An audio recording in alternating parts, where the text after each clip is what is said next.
here's just a quick summary for you of the entry requirements that the universities look for when they're selecting people for their courses. Now, these apply to degree courses at university. These are the sort of basics that we work with. So this particular video is designed for ATAR students, but there's another one for those of you doing a vocational pathway and another one for those of you doing the International Baccalaureate as well. So ATAR students, what are the 4 parts of the puzzle that you need to actually get together? Well, the first thing is the university will want you to achieve WACE. Most people get there without too much drama.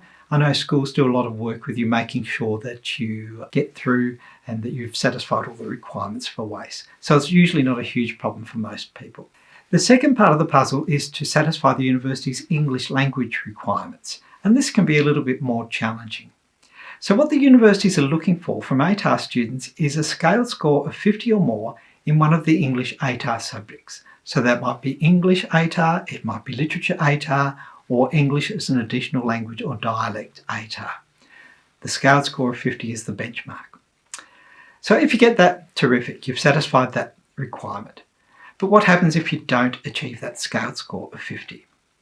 Well, in that case, the universities will look at your school performance and your exam performance separately.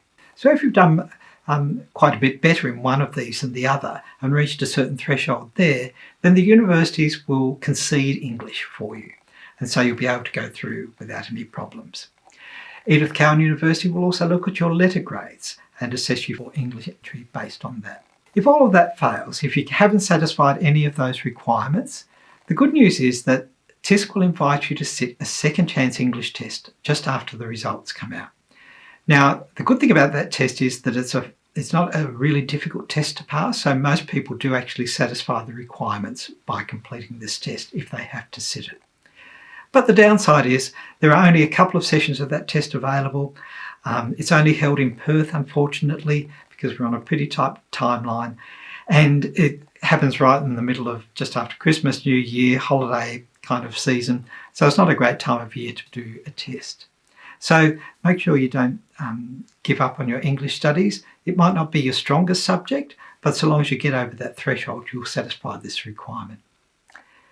The third piece of the jigsaw is the prerequisites. So some courses at university want you to have a certain background in particular courses at high school in order to go into them.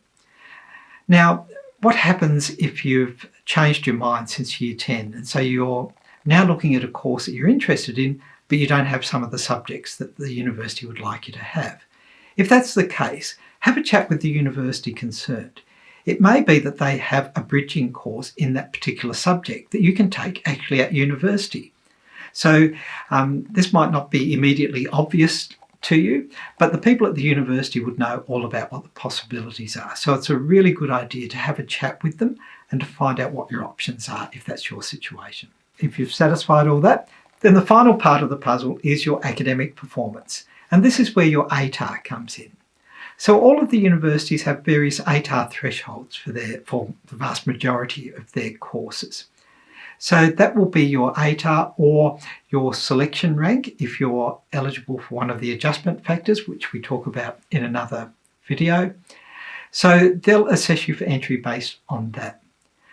So most courses have a minimum entry ATAR, and a lot of courses will also have a guaranteed entry ATAR. So if you get, say, a 72 and you're aiming for a course that has a guaranteed entry ATAR of 70, if you've satisfied all these requirements, you know that you can get into that course without any problem. It's only a few courses that have very competitive entry, that have an entry threshold that's determined by the level of competition each year. So it's not possible to tell you exactly what the minimum threshold is going to be there. But for the vast majority of courses, you can be really confident putting them on your application, knowing that you're going to get in if you've met all of the requirements.